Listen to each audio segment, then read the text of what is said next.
Bonjour à tous et bienvenue dans notre webinaire de présentation du nouvel outil de document unique qui a été créé par Prezoa. Quelques petites informations en attendant que le reste des spectateurs se connectent. Nous attendons aujourd'hui une soixantaine de personnes inscrites. Ce webinaire, vous avez dû avoir un message au moment où vous êtes connecté. Le webinaire est enregistré pour qu'on puisse permettre de diffuser la rediffusion aux participants d'aujourd'hui. Tout ce qui va vous être présenté aujourd'hui, donc à la fois le support de diaporama et les différents outils, vous allez les recevoir individuellement par mail au plus tard demain. Et comme vous l'avez vu sur le diaporama d'attente, si vous avez la moindre question durant la présentation, n'hésitez pas à la poser par écrit sur la petite icône Q et R que vous avez sur la barre en bas, la barre noire. Et toutes les questions, on va s'efforcer d'y répondre à la fin du webinaire. On a un petit temps d'échange prévu à cet effet. Alors, donc vous avez pu voir, on a ce logo Prezoa, mais une majorité d'entre vous est habituée à d'autres noms, SMTVO, MTA, CISAT. Effectivement, ce sont ces trois services de santé au travail qui ont très récemment fusionné ensemble pour que nous puissions mettre en commun nos moyens et renforcer les actions de prévention auprès de nos adhérents. Donc, dorénavant, vous aurez toujours ce nom de Prezoa qui correspond à prévention, santé de l'Oise et de l'Aisne. On va passer à la présentation des intervenants. Donc, tout d'abord, je commence par me présenter, je ne suis pas très poli. Victor Houdin, je suis le responsable du pôle technique et organisationnel et ingénieur hygiène et sécurité. Et donc, les entreprises qui sont anciennement affiliées à SMTVO, peut-être certains d'entre vous m'ont déjà croisé sur le terrain. Nous allons aussi avoir en intervenant aujourd'hui Frédéric Laurent, qui est ergonome à Prézoa Soissons, donc anciennement le CISAT, et Florent Quillan, qui est technicien prévention et responsable qualité au niveau de Saint-Quentin, au niveau de anciennement la MTA, médecine du travail de l'Aisne. Voilà les présentations, et on va vous demander aussi de vous présenter. On va vous passer un petit sondage qui va apparaître pour pouvoir nous vous identifier. Quel est votre profil de poste dans votre structure? Voilà, n'hésitez pas à répondre, c'est anonyme, mais ça nous permet, nous, de voir un petit peu à qui on a affaire pour et essayer voilà, d'avoir une présentation adaptée au mieux à vos attentes. Donc, je suis en train de voir effectivement les réponses qui arrivent. On va vous laisser quelques secondes pour que tout le monde puisse répondre.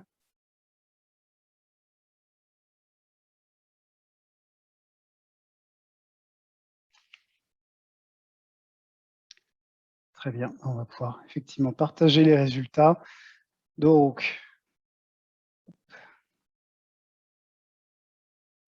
voici les résultats. Donc, nous avons une majorité de participants aujourd'hui qui dépendent du service des ressources humaines, effectivement, ou directement de la direction. Alors, vous l'avez vu à l'inscription, hein, nous avons choisi aujourd'hui de cibler des entreprises, des petites entreprises, des entreprises de moins de 50 salariés, parce que l'outil qu'on va vous présenter, il est particulièrement étudié, adapté à vos situations.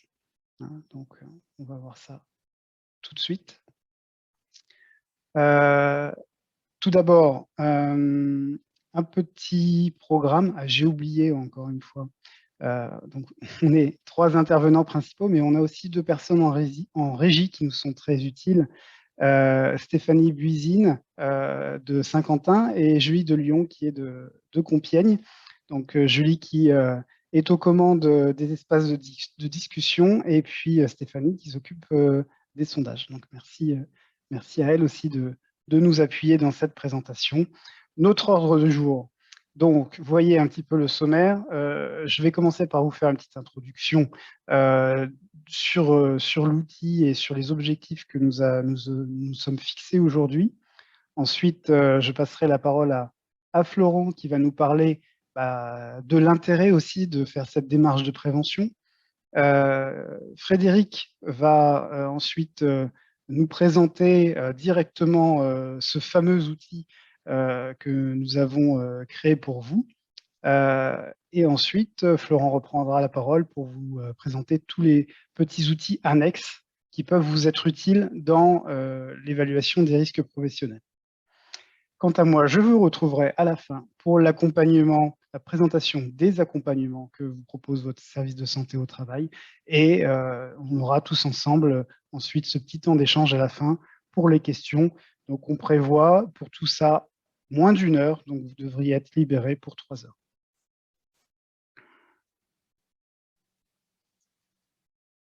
Donc, introduction du sujet.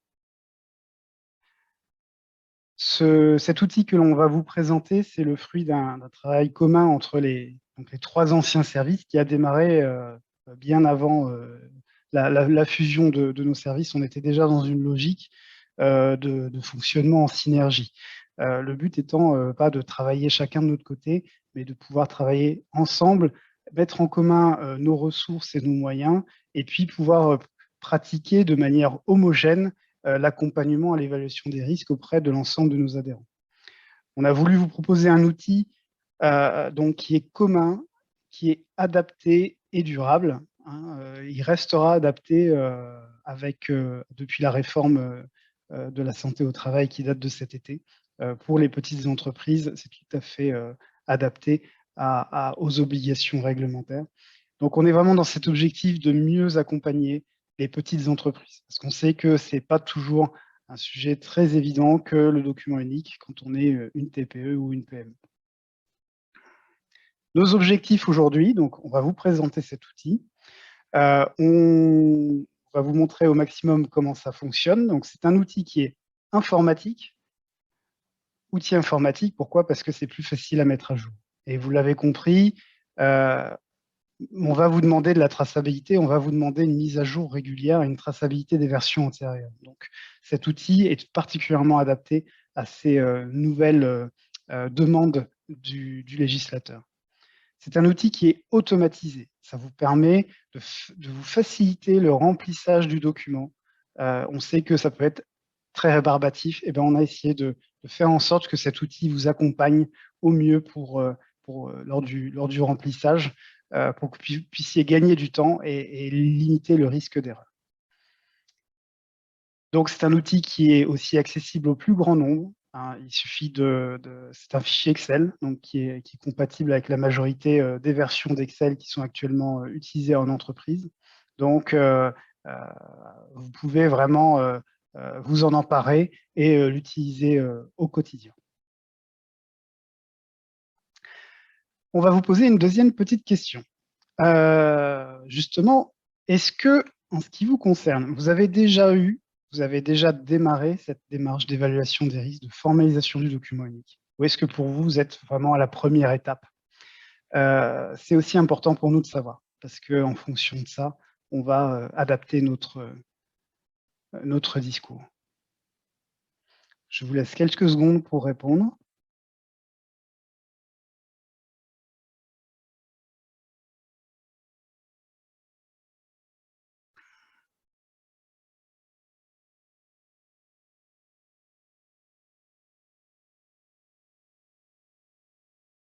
Bon, a priori, une majorité de personnes ont répondu. On va vous partager les résultats tout de suite. Voilà, vous êtes une majorité à avoir déjà travaillé sur le document unique, voire réalisé le document unique. Voilà, on est à presque 3/4 des participants. On voit bien que voilà, vous êtes familier avec la problématique et ça tombe bien parce que c'est vous qu'on cherchait aussi à cibler. C'est pas, le but, c'est non pas de vous expliquer de A à Z quelle est la méthode d'évaluation des risques, mais d'aller directement dans voilà, en quoi cet outil devrait vous faciliter la tâche dans la formalisation et la mise à jour de ce fameux document unique. Mais avant de passer à l'outil, je vais passer la parole à mon collègue Florent, qui va vous parler des intérêts d'une démarche de prévention, hein, puisque c'est une démarche qui, au-delà de la réponse à l'obligation réglementaire, présente beaucoup d'avantages pour l'employeur. Florence, c'est à toi. Merci beaucoup Victor, bonjour à tous. Donc en effet, je vais vous présenter l'intérêt d'une démarche de prévention et notamment autour d'une question qui est très simple, c'est pourquoi faire son évaluation des risques professionnels ou documents uniques. Alors déjà, ça permet de connaître et évaluer les risques de ma structure afin de mettre en place des mesures de prévention adaptées. Rien de tel que de connaître les risques dans son activité pour savoir quels sont les moyens à mettre en place. Le but également, au-delà, comme disait Victor, de la considération réglementaire, c'est d'abord de diminuer les accidents du travail. Et on voit bien que depuis la mise en place du document unique en 2001, il y a eu une baisse importante des accidents du travail sur cette période, sur une période de 15 ans jusqu'à 2016. Une baisse de 15% des accidents du travail, c'est quand même une baisse assez significative. C'est aussi pour limiter les risques professionnels et leurs conséquences en termes d'accidents du travail ou de maladies professionnelles.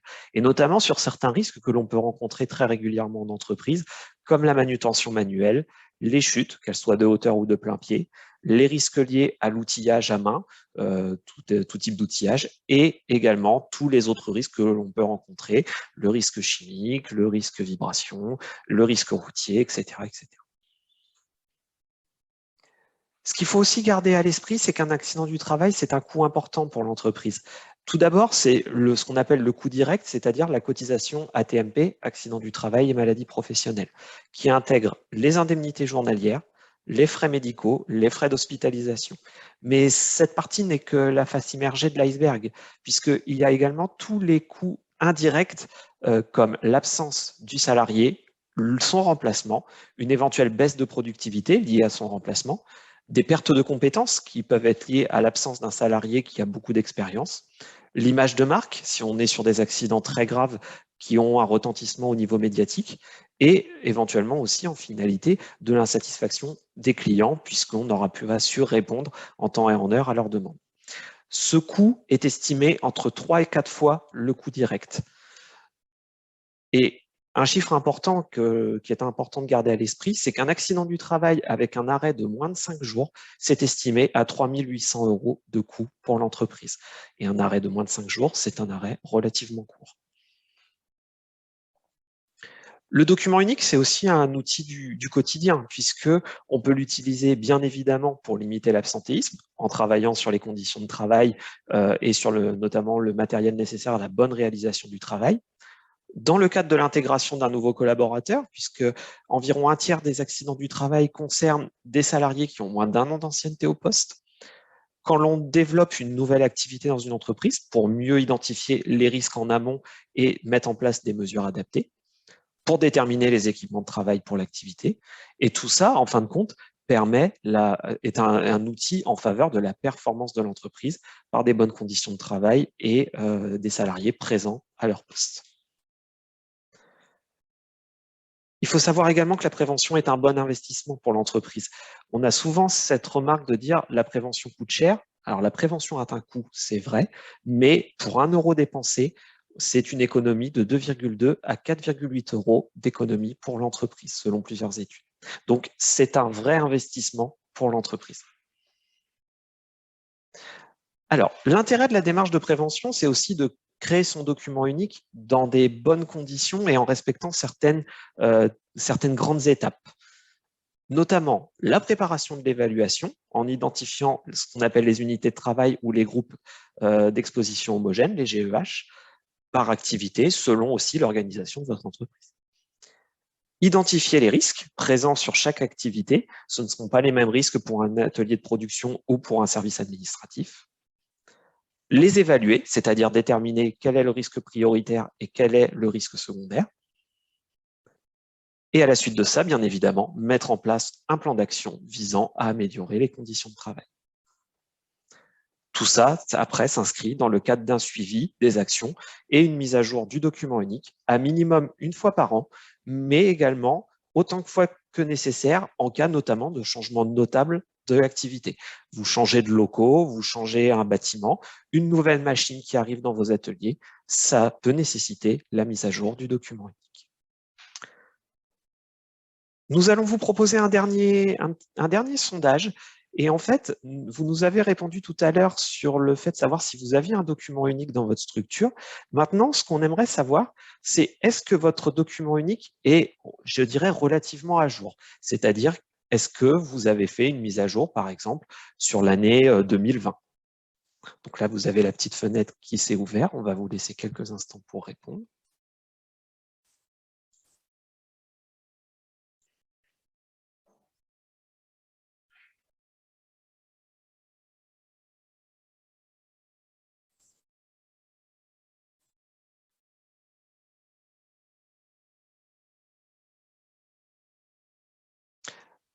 Alors, on voit que c'est très équilibré.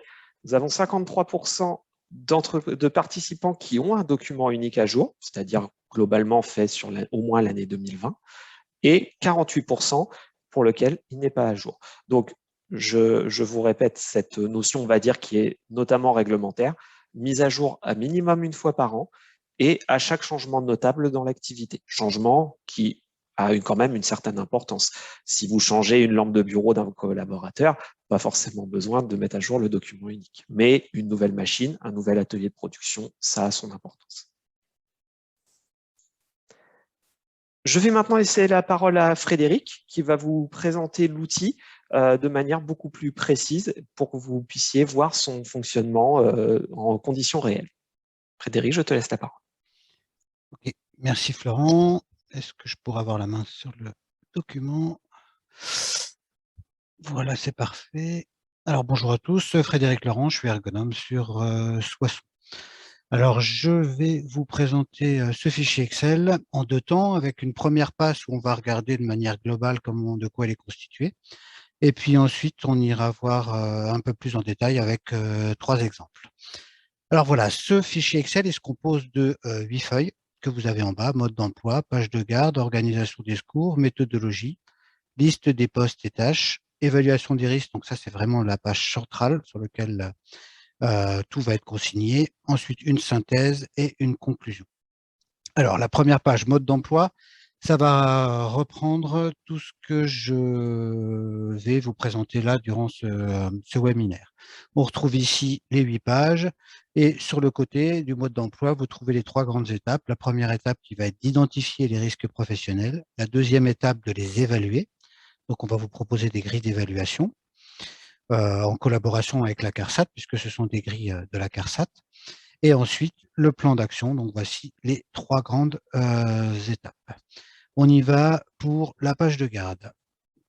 Alors, vous avez dans la page de garde simplement indiqué le nom de l'entreprise, l'adresse, ainsi que la personne qui réalise l'évaluation des risques et une date, de manière à, en cas de demande particulière, avoir tout de suite le contact, la personne concernée. C'est une page de garde parce que ce fichier Excel est conçu aussi pour pouvoir être imprimé. Il vous suffit après de faire imprimer pour imprimer cette page-là, puisque le document unique doit être maintenu à la disposition des salariés, mais également des gens de la CARSAT et de l'inspection du travail. Donc voilà pourquoi il est conçu de cette manière. Ensuite, on passe à la 3e page, qui est une page organisation des secours. Donc, je vous montre, voilà, la page dans son ensemble. Donc, n'oubliez pas de faire contrôle de votre clavier et roulette pour grossir ou diminuer. Ça marche dans tout le pack Office. Ça marche également sur tout ce qui est site internet. Alors, organisation des secours. Là, on cherche déjà à pallier, en cas d'accident, à avoir un minimum de matériel disponible pour soigner les personnes. Donc, c'est une série de questions au format oui non, avec des commentaires éventuels, avec un premier groupe de questions qui concerne l'organisation des secours. Est-ce qu'il y a un plan de secours dans l'entreprise? Est-ce qu'il y a des consignes de sécurité qui sont établies? Est-ce qu'il y a un lieu de rassemblement à l'extérieur? Est-ce qu'il y a du balisage? Est-ce qu'il y a de la signalisation?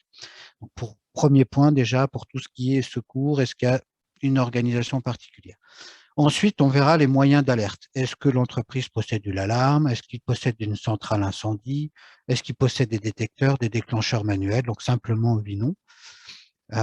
pour indiquer et savoir où on en est. Et ensuite, un point sur secourir. Alors, faire un point, ça c'est important de le faire périodiquement. Est-ce que j'ai une trousse de secours? Est-ce que c'est à jour ce qu'il y a dedans? S'il y a besoin, n'hésitez pas à nous contacter, on vous communiquera le contenu des trousses de secours. Est-ce qu'il y a un défibrillateur? Donc ça, d'une entreprise à l'autre, c'est plus ou moins obligatoire. Si on reçoit du public, c'est obligatoire, pour d'autres, non. Donc là, il y a une législation qui est derrière. Est-ce que j'ai des douches de sécurité? Est-ce que j'ai un rince-œil? C'est pour faire le point sur le matériel de secours. Ensuite, on fait un point également sur les formations liées au secours. Est-ce que parmi mes salariés, j'ai des sauveteurs secouristes du travail? Est-ce que parmi mes salariés, il y a eu une formation à la sécurité incendie? Est-ce que, de la même manière, est-ce qu'il y a des guides fils, des serre-fils? Voilà, c'est pour faire un point du point de vue formation en urgence. Et ensuite, on fait un point sur les matériels incendie. Est-ce qu'il y a des extincteurs? Est-ce qu'ils sont vérifiés? Est-ce qu'il y a des RIA? Est-ce qu'il y a des sprinklers? Est-ce qu'il y a des coups-feu? Est-ce qu'il y a du désenfumage? Donc, simplement, avec des questions oui-non, ça permet de défricher et déjà de voir s'il y a un non, est-ce qu'on a besoin de le faire ou pas. Voilà. Ça, c'est pour pallier en urgence.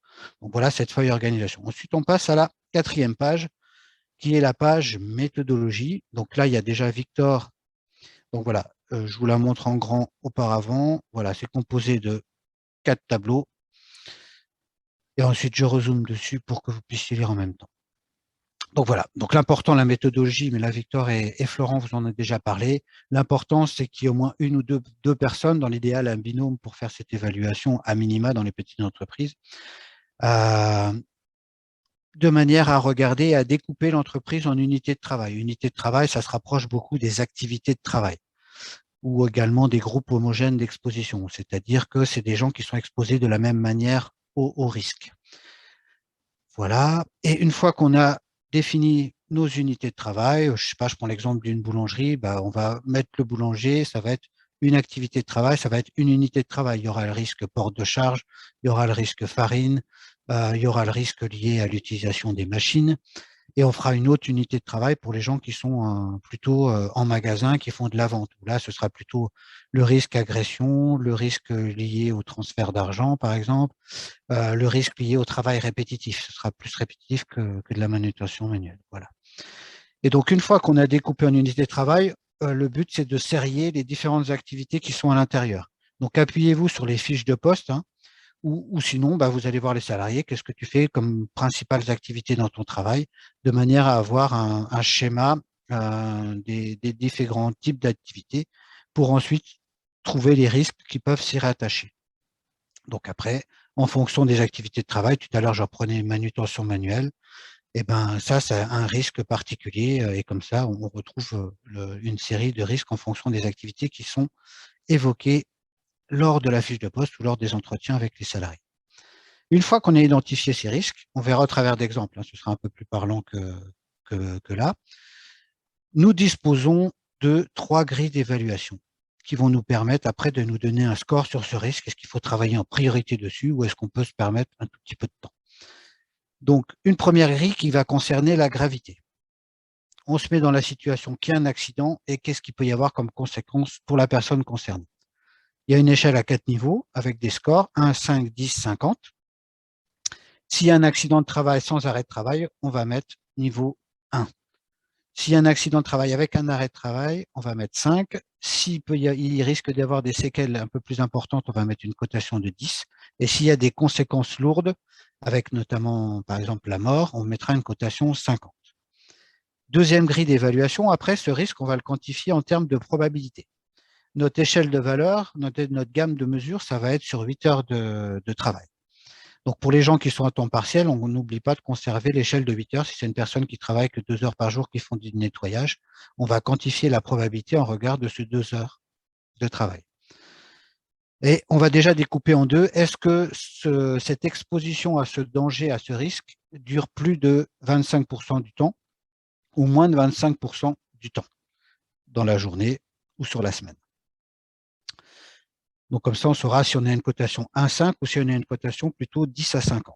Ensuite, il y a une probabilité d'apparition du risque. Donc là, on a divisé en 2 cas, faible ou élevé. Donc, si on a une probabilité faible, c'est-à-dire si c'est un accident qui n'est jamais arrivé dans notre entreprise, on va plutôt aller tendance vers du faible. Sauf si, dans l'échelle des chiffres au niveau national, ce que vous a décrit Florent juste avant, à savoir, premier risque, ce sont les manutentions manuelles en termes d'accidents du travail et de maladies professionnelles. Deuxième, ce sont les chutes de plein pied et ensuite les chutes avec dénivellation. Et après, ce sont les outils à main. Donc, si ça va concerner ces risques-là, on va plutôt avoir tendance à mettre une probabilité élevée parce que c'est quand même quelque chose qu'on retrouve fréquemment en termes d'accidentologie ou de maladies professionnelles. Et voilà, donc si ça dure moins de 25% du temps, on aura la cotation 1,5. Si par contre on est exposé plus de 25% du temps à ce risque-là, on sera en exposition 10 ou 50. Ensuite, on va utiliser le troisième tableau d'évaluation qui est la maîtrise du risque. Qu'est-ce que moi j'ai mis en place dans mon entreprise pour limiter ce danger ou ce risque? Est-ce qu'il n'y a aucun moyen de prévention? Dans ce cas, on aura une cotation de 1. S'il y a uniquement de la signalisation, des consignes ou des EPI, on mettrait une cotation 10. Si par contre, j'ai travaillé sur la prévention collective, je prends l'exemple par exemple d'un compresseur qui est en plein milieu d'un atelier, si je l'encoffre, ça évitera à tout le monde d'avoir énormément de bruit et à que tout le monde mette des protections individuelles. Donc là, c'est de la prévention collective. Autre exemple, je manipule des produits chimiques, je mets en place une aspiration centralisée pour que l'aspiration soit directement sur les postes de travail. Là, ça limite le port de masque chez mes opérateurs, c'est de la prévention collective, c'est ce qu'on promeut en général. Même chose, je travaille en toiture, je mets des garde-corps quand je suis amené à travailler sur le toit, c'est mieux que d'avoir tous des longes avec un harnais. Voilà des exemples de prévention collective. Et dernier niveau, c'est la maîtrise totale, l'autocontrôle. Ça, c'est le cas. Notamment, j'interviens à proximité d'une machine qui est très dangereuse. Je prends une poinçonneuse. J'ai des barrières immatérielles qui sont là. Dès que je coupe le faisceau de ma barrière matérielle, pouf, elle s'arrête totalement. Ou autre exemple, j'interviens dans l'industrie, j'ai une ligne de production avec des éléments qui sont mobiles à l'intérieur, des robots, des accessoires qui peuvent heurter les salariés à proximité. Donc là, par exemple, ça peut être délimité soit par des grilles, et si j'ouvre la porte d'accès, hop, automatiquement, ma ligne de production s'arrête. Ça, c'est de l'autocontrôle, c'est de la maîtrise totale. Voilà les trois évaluations, les trois cotations à réaliser dans le fichier Excel, et ensuite, il va nous donner un niveau de priorité. Donc, avec trois niveaux, rouge, c'est risque prioritaire, risque important, ça va être en orange, et risque vert, ce sera les risques secondaires. Tout cela va se faire par rapport au risque maximal dans mon entreprise. Donc, ne vous étonnez pas, à la fin de l'évaluation, il se peut, enfin, c'est automatique, il va y avoir des risques qui seront rouges. Ce n'est pas pour autant que vous n'avez rien fait, que c'est une situation très dangereuse. Ça veut simplement dire que c'est le risque qui est le plus proéminent chez moi et je dois avoir une surveillance particulière vis-à-vis de ce risque. Donc, on sera en rouge à partir du moment où on dépasse 67% du score maximal. Si on est entre 33 et 66% du score maximal, on va être en risque orange. Et si on est en dessous de 33, on va être en risque vert. Voilà. À l'issue de cette évaluation, et c'est ce que souhaite aussi le législateur et c'est ce qui est plus intéressant pour l'entreprise, c'est de mettre en place après des actions de prévention. Ça nous permet de gagner en performance, d'avoir moins d'absentéisme, enfin, tout ce que Florent vous a décrit avant, en image de marque, en recrutement, c'est plus facile de recruter des gens, enfin voilà. Il y a plusieurs intérêts à cela. Alors, pour mettre en place des actions de prévention, n'oubliez pas qu'il y a l'article L4122.1 du Code du travail, c'est ce qu'on appelle les principes de prévention, qui vous explique comment faire de la prévention. Le premier point, c'est de voir si on ne peut pas supprimer le danger. Je vous ai donné l'exemple tout à l'heure du compresseur qui fait du bruit. Si j'en coffre, hop, je supprime mon danger, ça évite à tout le monde de porter des protections. Ensuite, si je ne peux pas supprimer mon danger, ça va être d'évaluer les risques. Alors, est-ce que c'est prééminent ou pas? Donc, c'est d'utiliser les tableaux qu'on a utilisés juste avant. Dans la prévention, on nous donne aussi comme principe, c'est d'aller toujours le plus possible à la source du danger. S'il y a un élément qui est mobile, je vais mettre une barrière assez proche de lui et je ne vais pas délimiter un périmètre trop grand dans mon établissement. Il faut que ce soit la barrière soit la plus proche possible. Après, on essaiera d'adapter le travail à l'homme. C'est tout ce qui est mise à hauteur, par exemple, des matériels. Quand j'achète des matériels, je regarde est-ce qu'il n'y a pas une fonction pour que ce soit adapté à l'homme. Tenir compte de l'évolution technique, il y a beaucoup de matériel qui sortent périodiquement. Donc, surveiller, peut-être qu'il y a des nouvelles choses intéressantes en matière de prévention et puis qui vont nous faire gagner en performance également. Remplacer ce qui est dangereux par ce qui l'est moins. Ça, on peut prendre l'exemple des produits chimiques. Souvent, il y a des produits qui sont parfois assez nocifs.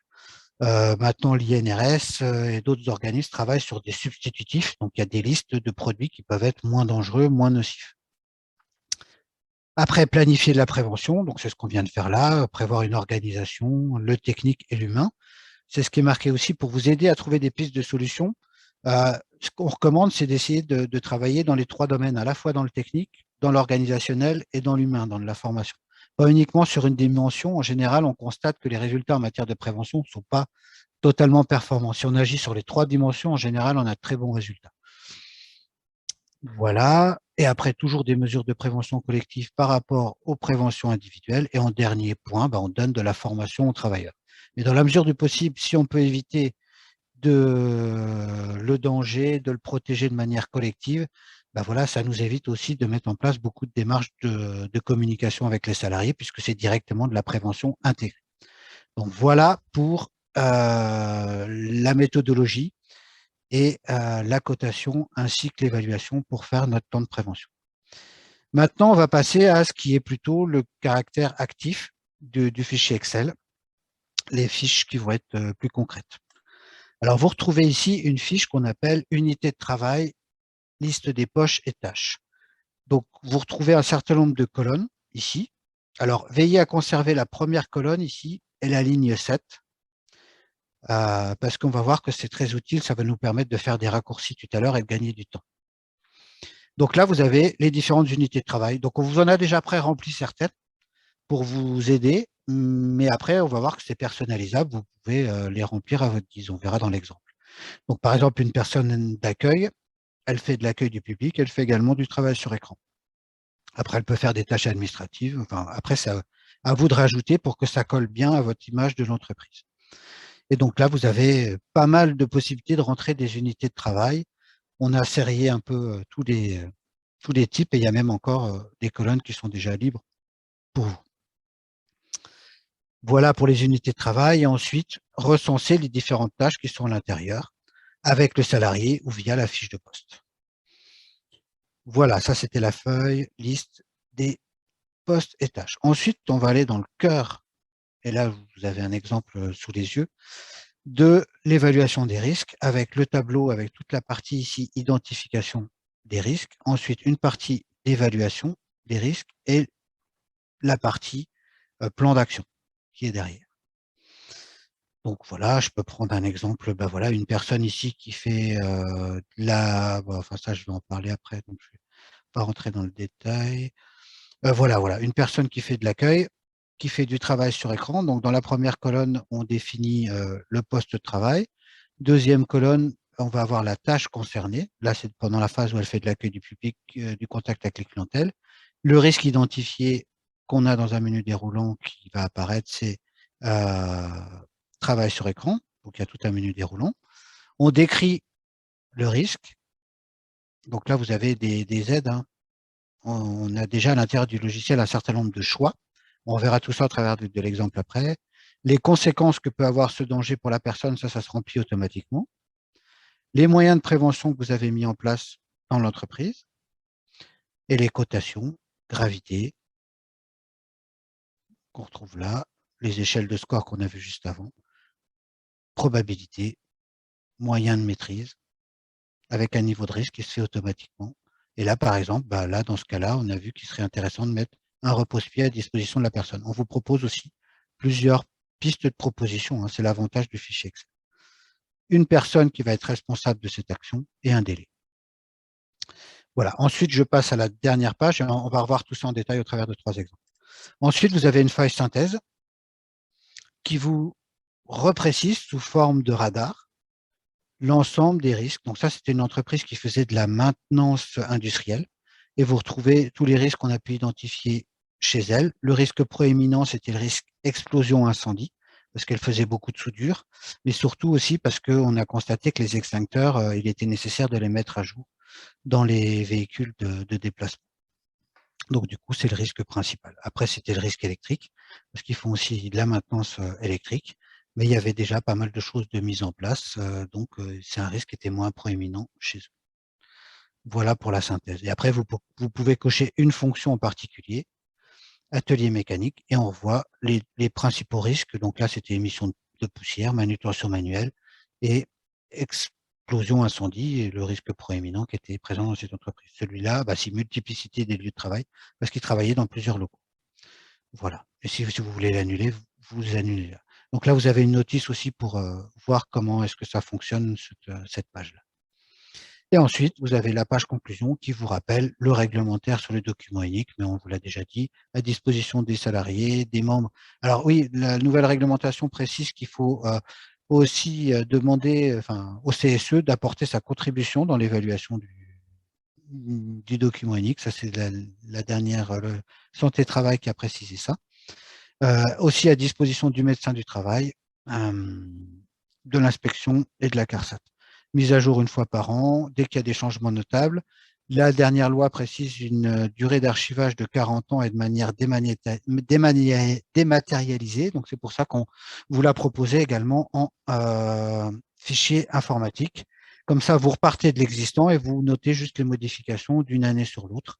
C'est quand même plus aisé. C'est sûr que ça prend un peu plus de temps la première année, mais ou alors voilà, c'est dématérialisé, c'est plus pratique. Voilà pour la présentation générale de l'outil. Maintenant, nous allons passer à la description de 3 exemples et on va changer, on va partir sur un formulaire qui est vierge.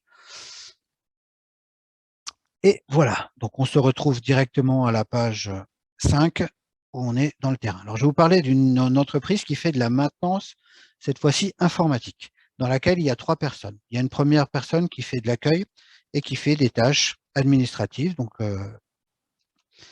je le remplis avec vous, administrative.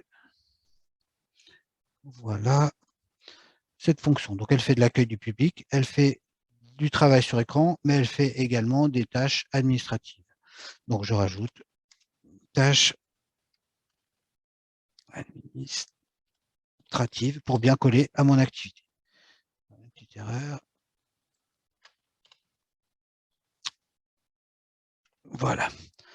Ensuite, une deuxième personne qui est la personne qui va assurer la maintenance. Donc, moi, je l'appelle opérateur maintenance informatique. Voilà, lui, donc, il fait du travail sur écran. Il fait également du transport de charge, donc n'hésitez pas à les piquer dans les choses qui sont déjà remplies. Vous faites un copier-coller, ça marche tout seul. Ensuite, il fait des déplacements professionnels également, je reprends. Voilà, il fait des tâches de maintenance, donc intervention de maintenance informatique. Et voilà, j'ai fait le tour de ses principales activités. Dernière personne qui constitue cette entreprise, c'est le directeur, qui joue également la fonction de commercial. Donc, il fait du travail sur écran, il fait des déplacements professionnels, il fait également du transport de charge. Par moment, il est amené à ramener du matériel, même si c'est un peu moins fréquent que pour l'autre opérateur. Et il fait également de la formation. Mince, voilà, donc j'indique également cette activité-là. Voilà pour les principales tâches. Bon, il fait également des tâches administratives. Mais après, ça a discuté avec les opérateurs pour ne pas oublier un champ de son travail. Et hop, on retire toutes les autres tâches pour que les menus déroulants soient plus fluides derrière. Voilà. J'ai supprimé. Voilà. Alors maintenant, pour vous décrire un peu le local, c'est une entreprise dans laquelle il y a 3 bureaux principaux. Donc, il y a le bureau du responsable, le bureau d'accueil, le bureau de l'atelier de maintenance. Et ensuite, il y a un atelier pour réparer les ordinateurs si besoin. Et il y a un hall de stockage qui est à proximité. Lorsqu'on a fait, puisque donc là, l'entreprise nous avait demandé de nous assister sur un point particulier, donc on est intervenu chez eux. On a constaté, là j'ai pris 3 situations exemples dans l'entreprise. Premièrement, la situation avec les disjoncteurs qui étaient désarmés. Deuxième situation que l'on a vue, c'était le port de charge d'imprimante totalement qui est conséquent et les échanges de documents en période Covid. Donc, on va rentrer ces données-là dans le logiciel. Alors, poste de travail, on va tout d'abord commencer par la première situation qui était le système informatique, l'armoire électrique. Alors, on y va. Donc, ça concernait l'ensemble des postes. Donc, voilà pourquoi vous avez gardé la première colonne qui est l'ensemble des postes. Voilà l'ensemble des postes. Ensuite, la tâche concernée, ça va concerner l'ensemble des tâches, puisque ça peut être un manque d'éclairage, ça peut être une prise électrique qui dysfonctionne, ça peut concerner beaucoup d'activités. Donc, on met ensemble des tâches pour ce risque armoire électrique. Ensuite, vous avez déjà un menu déroulant que vous retrouvez dans le livret d'accueil que Florent vous développera à côté, qui est sous format papier ou informatique. Et on va rechercher à l'intérieur le risque électrique qui est déjà mentionné dedans. Risque électrique. On y va, hop, risque électrique. Automatiquement, il y a les conséquences qui affichent, de la plus petite à la plus grave, en général, brûlure, électrisation, électrocution, décès. Et ensuite, on va décrire la situation dangereuse. Donc, il y a un menu déroulant qui est proposé. On va cocher. Hop, là, il y a du matériel défectueux. Si un disjoncteur saute, c'est qu'il y a une surtension. Hop, donc je le coche et automatiquement, ça apparaît ici. Donc, la situation dangereuse, on peut même le décrire un peu plus si on veut. On peut rajouter du champ libre. Je vous montrerai juste après. Qu'est-ce qui est comme moyen de prévention que l'entreprise a mis en place? Il y a des visites périodiques dans cette entreprise de maintenance informatique, mais par contre, et puis il y a la fermeture de l'armoire électrique. Voilà les deux moyens de prévention. Par contre, ils n'interviennent pas habituellement sur du risque électrique, c'est de la maintenance, hein, donc il n'y a pas d'habilitation électrique, il n'y a pas d'entretien de machine, il n'y a pas de balisage de jaune, il n'y a pas de casque, etc., puisque ce n'est pas des électriciens. Voilà. Maintenant, on va coter ce risque armoire électrique avec des disjoncteurs qui sautent. Dans la gravité qu'il peut y avoir, c'est vraiment, ça peut être très grave, il peut y avoir des accidents mortels, comme c'était précisé dans la colonne ici, décès. Donc, on va mettre une cotation à 50. Ensuite, la probabilité, on va l'évaluer. Bon, que quelqu'un réarme l'armoire, ça va être quand même très peu fréquent, ce sera moins de 25% du temps, donc on va hésiter entre le 1 et le 5, et ça reste quand même improbable, donc on va mettre une cotation de 1. Il faut vraiment qu'il y ait un défaut particulier. Pour ce qui est des moyens de prévention, on voit que là, c'est de l'autocontrôle, l'armoire se désarme toute seule. Donc, on met un moyen de prévention à 100%. Et vous voyez qu'il y a la cotation qui apparaît automatiquement à 0,5. Et c'est un risque rouge parce que c'est le premier, c'est le risque le plus important qu'on a rempli dans l'entreprise. Qu'est-ce qu'on pourrait mettre et qu'est-ce qu'on pourrait faire en termes d'action de prévention? C'est d'appeler l'électricien pour qu'il vienne voir ce que c'est que cette surtension. Donc, intervention d'une entreprise extérieure. Voilà. Même si on veut affiner, aller plus loin, rajouter des choses, on peut remplir du texte libre dans ce fichier. J'appuie sur Alt de mon clavier, Enter, et je rajoute que devant, je vais mettre une affiche précisant qu'il y a certains disjoncteurs pour éviter que si quelqu'un intervient et remonte le disjoncteur, ça entraîne de nouveau un autre risque. Donc voilà, certains disjoncteurs désarmés. Voilà, hop, et ça s'est rajouté ici. La personne qui va appeler, ça va être le directeur. Et après, une date, ça va être fait ce mois-ci, en octobre 2021. Donc voilà pour la précision de ce premier risque. Je reviens à notre deuxième risque, qui était le risque manutention manuelle, et notamment le port d'imprimantes laser, dont le poids est conséquent. Ça concernait principalement l'opérateur de maintenance. Donc, je reviens ici, je retrouve mon menu déroulant. Hop, je cherche opérateur de maintenance. Hop, opérateur de maintenance informatique. La tâche qu'il réalise, c'est lorsqu'il fait du transport de charge. Je coche là. Le risque, c'est le risque manutention manuelle. Donc, je fais mon menu déroulant, je regarde, il y a un risque qui s'appelle manutention manuelle. Voilà, je le coche. Automatiquement, il y a les conséquences. Situation dangereuse. Hop, je regarde dans mon menu déroulant que c'est une charge entre 15 et 25 kg. Ce qui est bien indiqué aussi, c'est la fréquence. Est-ce que c'est fréquent ou pas la manipulation? Et en discutant, on va voir qu'il va le faire 4 à 5 fois par semaine. Et on rajoute 4 à 5 fois par semaine. Voilà.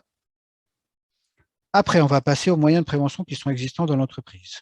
Donc, c'est difficile de stocker le matériel près de lui puisqu'il intervient dans des entreprises extérieures. Il ne dispose pas de chariot. Il n'a pas d'engin, il ne peut pas manutentionner en binôme parce qu'il est seul, il ne peut pas couper l'imprimante en deux parce qu'il ne peut pas diminuer son poids, il dispose de gants. Il n'a pas suivi de formation PRAP. Donc, je vous rappelle, les formations PRAP, c'est les anciennes formations gestes et postures, mais qui sont un peu plus développées et qui développent également les moyens de prévention, le matériel, où là, l'opérateur est force de proposition dans l'entreprise pour dire, ben voilà, il me faudrait tel ou tel matériel.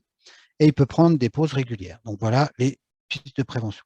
Pour ce qui est de la manutention manuelle, les conséquences, ça peut être des accidents avec arrêt de travail. On va mettre une cotation donc à 5. La probabilité, on a vu que le port de charge n'était pas trop fréquent, c'était 4 à 5 fois. Donc, on va avoir cotation 1 ou cotation 5. Le risque manutention manuelle, on a vu que c'était fréquent. Il y a beaucoup d'accidents de travail au niveau national là-dessus. Donc, on mettra plutôt la cotation 5. Moyens de prévention, on a vu que c'est essentiellement des consignes qu'on donne à l'opérateur, des EPI qui sont mis à disposition, mais une cotation 10. Voilà. Et automatiquement, ça se cote. Est-ce qu'on pourrait faire quelque chose de mieux? Qu'est-ce qu'on pourrait mettre en place dans l'entreprise? Ça va être notamment de mettre en place un chariot à plateau pour que l'opérateur amène le plus près possible de lieu où il va le déposer les imprimantes. Qui est-ce qui va s'en occuper? Là, en discutant, c'est le directeur a confié cette tâche à l'opérateur de maintenance. Donc, c'est l'opérateur de maintenance qui va y aller et donc dans un proche avenir, octobre 2021, comme date et comme délai. Donc, c'est lui qui ira chercher le chariot pour faciliter ses manutentions. Maintenant, on va repasser à la troisième situation qu'on a vue dans cette entreprise, c'était l'échange de documents en contexte Covid. Voilà. Alors, premier point, on regarde si on peut appliquer ça à tout le monde. Finalement, il y a tout le monde qui est au contact dans l'entreprise avec le risque Covid, parce qu'il y en a qui font de l'accueil du public, il y en a qui font de la formation, il y en a qui font de la maintenance sur site. Donc, au final, ça va concerner l'ensemble des postes. La tâche qui va être concernée, c'est accueil du public, contact avec la clientèle, je coche ça. Le risque principal, dans le menu déroulant, vous avez quelque chose qui existe qui s'appelle risque Covid, risque biologique Covid, je le coche. Les situations, c'est lorsque je suis au contact avec le public, lorsque je suis au contact avec mes collègues aussi, lorsque je suis au contact avec des surfaces contaminées et dans des espaces où l'air circule. Et voilà, donc ça c'est affiché. Maintenant, qu'est-ce qu'il y a comme moyen de prévention dans l'entreprise? Donc, il y avait le respect du protocole sanitaire, il y avait l'information du personnel, il y a eu le respect des gestes barrières, il y avait du télétravail pour la dame qui faisait l'accueil, qui un jour par semaine pouvait travailler à distance. Il y a eu donc de la désinfection des surfaces de travail, la visioconférence notamment pour cette dame s'il fallait la contacter. Il n'y avait pas une modification d'horaire de travail, l'identification d'un référent qui était le directeur, il y avait des masques à disposition, du gel hydroalcoolique, la désinfection, non, article essayé, ça c'est plutôt pour les magasins, l'aération des locaux qui était mise à disposition. Voilà tout ce qui était présent dans l'entreprise. Alors maintenant, on va coter le risque Covid. Alors, normalement, là, je sais pas, ma version ne se met pas, mais normalement, ça se met à l'échelle automatiquement. Alors, on passe à la gravité. On voit que le risque Covid, ça peut être mortel, ou en tout cas avoir même des séquelles. Donc, je vous rappelle qu'il n'y a pas de règle. Même nous, entre spécialistes, on n'a pas forcément des fois le même avis. L'important, c'est que ce soit la personne qui évalue de la même manière pour qu'au final, notre document unique soit adapté et soit cohérent. Donc là, soit on peut mettre 50, soit on peut mettre 10, mais là, il y a quand même le risque mortel, on va mettre 50 en attendant que les vaccinations aient encore plus d'impact. La probabilité, il y a quand même, donc les gens soient exposés plus de 25% des cas, on va hésiter entre probable et très probable, donc on va mettre une cotation à 50 étant donné la contagiosité des variants notamment. Et ensuite, les moyens de prévention, c'est uniquement de la signalisation des consignes, puisque les moyens de prévention, il n'y a pas encore de prévention collective via le vaccin. Donc, on met une cotation à 10. Et on va voir que ça devient donc le risque principal dans l'entreprise. Qu'est-ce qu'on pourrait encore mettre en place face à cette situation d'échange de documents? Notamment, c'est la mise en place d'un plexiglas pour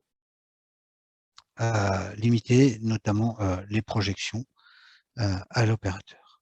Voilà. Qui est-ce qui va s'en charger? Dans le cas-là, c'est le directeur qui a contacté l'entreprise qui vend du plexi. Et là, on a eu un retour et ce sera pour novembre 2021. Voilà, donc trois situations exemples, trois exemples de cotation. Je vais laisser maintenant la parole à Florent pour va prendre la suite de la présentation et notamment vous présenter le guide et une checklist. On a prévu une checklist rapide aussi pour sérier tous les risques par unité de travail. Ok, merci Frédéric. Il faudrait que tu me rendes l'écran, s'il te plaît.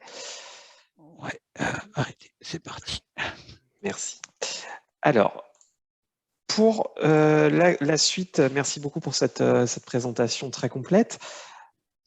Alors, je vais vous proposer quelques outils qui vont être également mis à votre disposition pour travailler sur votre document unique. Tout d'abord, on va vous fournir un livret d'aide pour compléter votre document unique.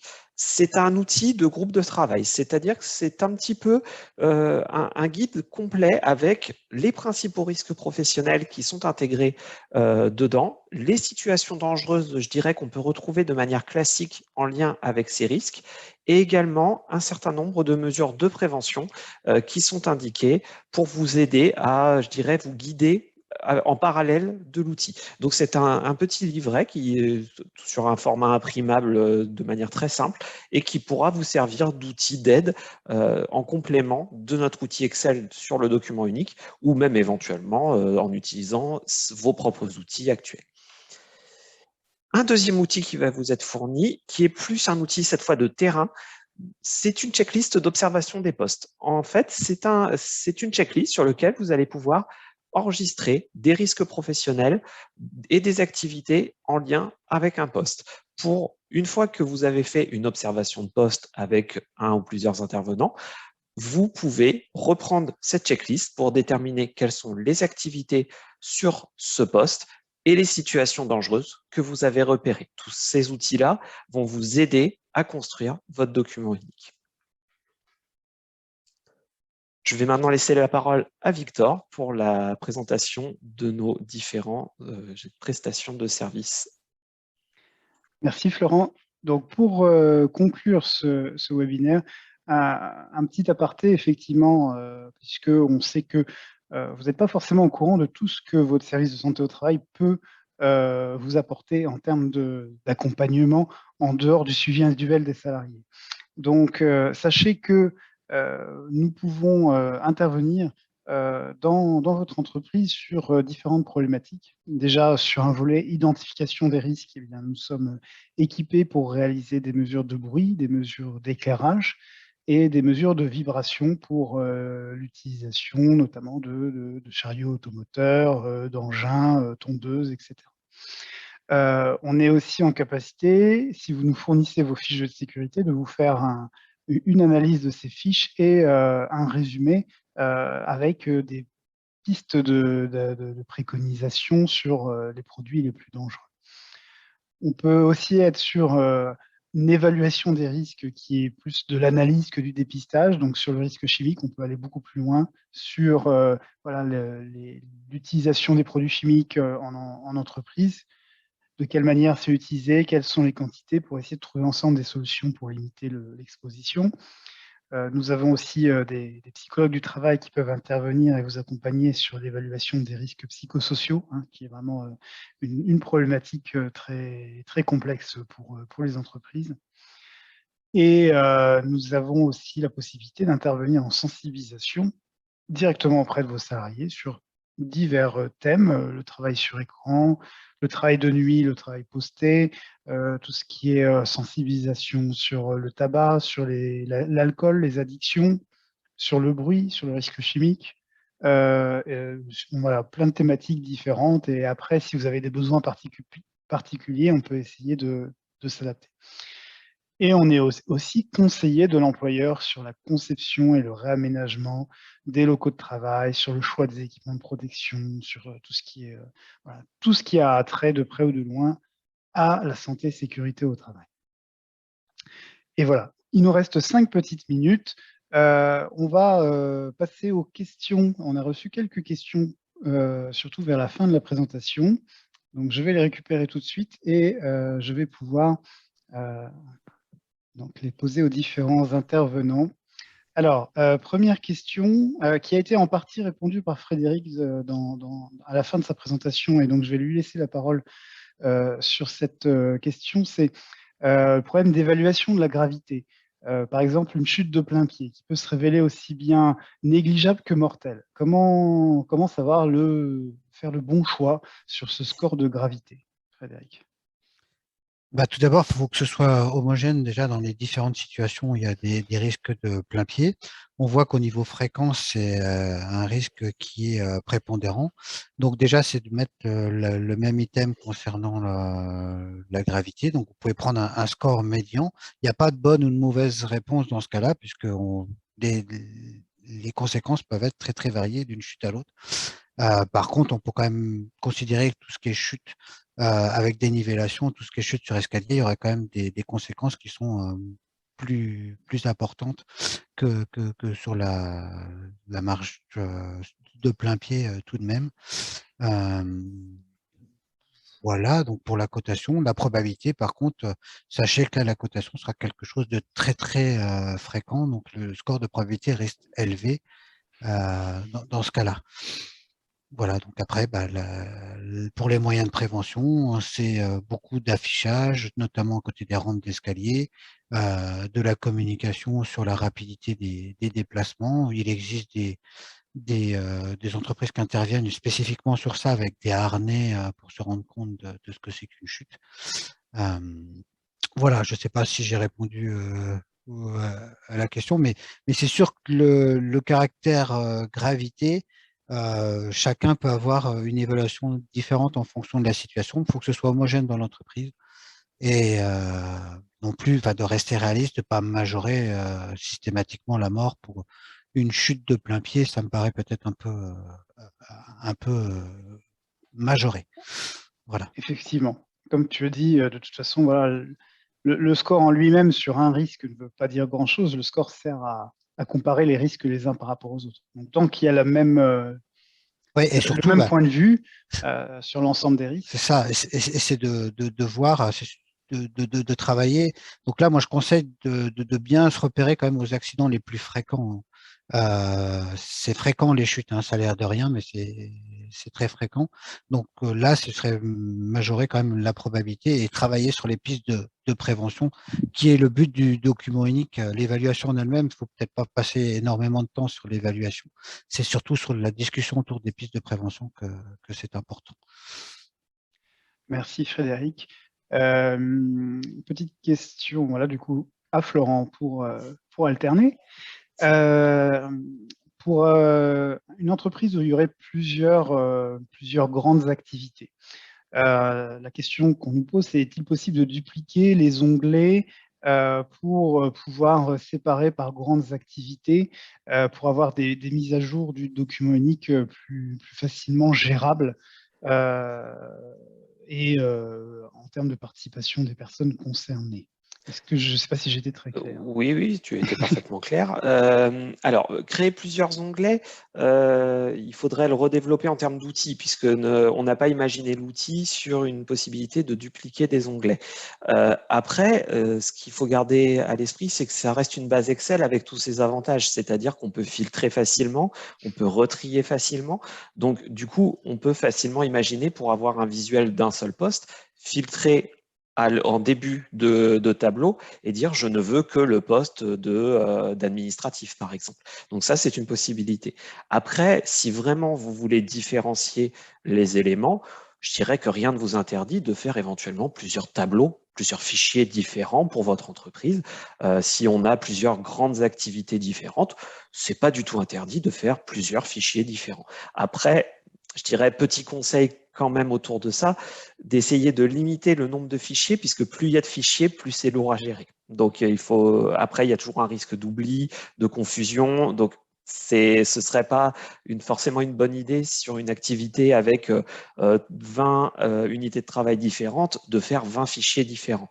Par contre, de travailler plutôt sur les filtres, c'est déjà un petit peu plus facile. Et si vous vous souvenez, il y a à la fin, dans les derniers onglets, l'onglet synthèse qui vous permet de synthétiser votre évaluation des risques, soit à l'ensemble de l'entreprise, soit par différents postes. Donc, ça vous permettra d'avoir ce visuel. Mais sur le principe, je dirais de l'onglet, pas forcément, l'outil n'est pas étudié pour ça. Par contre, créer plusieurs fichiers ou après les systèmes de filtre dans le tableau, ça s'y prêtera, je pense, très bien. Super, merci Florent. Frédéric, au niveau du tableau, donc le tableau principal, hein, nous avons l'évaluation des risques. Comment savoir si l'action a bien été réalisée? Il faut que tu J'ai vu. Ouais, retournes. c'est bon, j'ai vu. Ouais. Bah, en général, donc c'est des. Donc ça, vous pouvez l'utiliser comme checklist. Vous éditez et puis après vous allez voir la personne contact. Après, sinon vous avez tout le loisir de prendre la colonne suivante après juste action réalisée. Normalement, si c'est indiqué réaliser c'est que c'est fait, hein. Vous pouvez mettre une date. Vous pouvez rajouter une colonne antérieure pour dire pour telle date, mais la dernière colonne, normalement, ça veut dire que l'action est réalisée. Là, je voulais cocher comme réalisé au travers de la présentation. Mais normalement, c'est rempli que quand c'est fait, hein. On s'arrête au dernier responsable, normalement, l'avant-dernière colonne directeur. Et la toute dernière, c'est vraiment quand l'action est clôturée qu'on le remplit. Voilà. Merci. Une dernière petite question, et après on s'arrêtera là. On a un tout petit peu dépassé le temps annoncé. Alors, j'en prends connaissance en direct. Peut-on utiliser les autres outils mis en place dans l'entreprise pour identifier les risques dans l'entreprise? Visite sécurité terrain, audit de zone. Alors, qui se sent de répondre à cette question? Je veux bien prendre la main si tu veux. Alors, je dirais de manière générale, tout outil de prévention est bon à prendre dans le cadre d'une évaluation des risques, que ce soit un outil de terrain, des outils complémentaires. Je pense notamment aux outils de l'INRS type OIRA qui permet de faire une évaluation des risques spécifiques sur certaines activités, les outils, je dirais, d'études de poste, tous les éventuels questionnaires santé-sécurité qui peuvent exister. Tous ces outils-là, en fin de compte, sont des outils qui servent à alimenter l'évaluation des risques et de manière plus générale votre démarche de prévention. Donc, tout outil prévention, je dirais, est bon à prendre dans cette démarche. Merci Florent, très clair et très précis. J'ai vu encore deux petites questions qui sont arrivées sur la fin. Est-ce qu'il est possible pour l'employeur de présenter au médecin du travail ou à son équipe le document unique ainsi que le plan d'action pour conseil?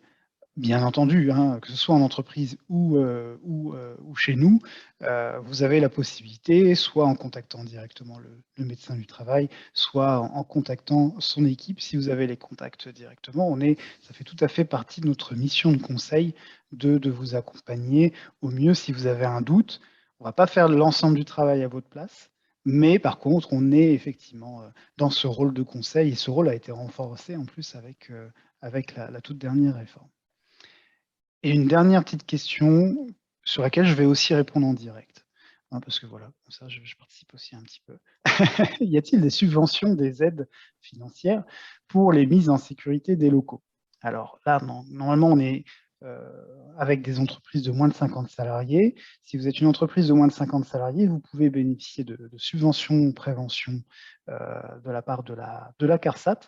Alors, qui sont ciblés sur certaines thématiques et ça change assez régulièrement. Il y en a qui concernent particulièrement les garages, qui concernent les filmeuses automatiques, certains types d'équipements ou certaines activités. Donc, il faut aller sur le site amélie.fr.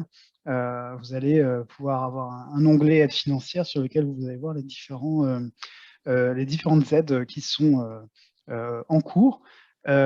Pour bénéficier de ces aides, il faut être à jour de ses cotisations et il faut avoir un document unique à jour. Donc ça tombe bien puisque suite à ce webinaire, vous allez tous être à jour avec votre document unique.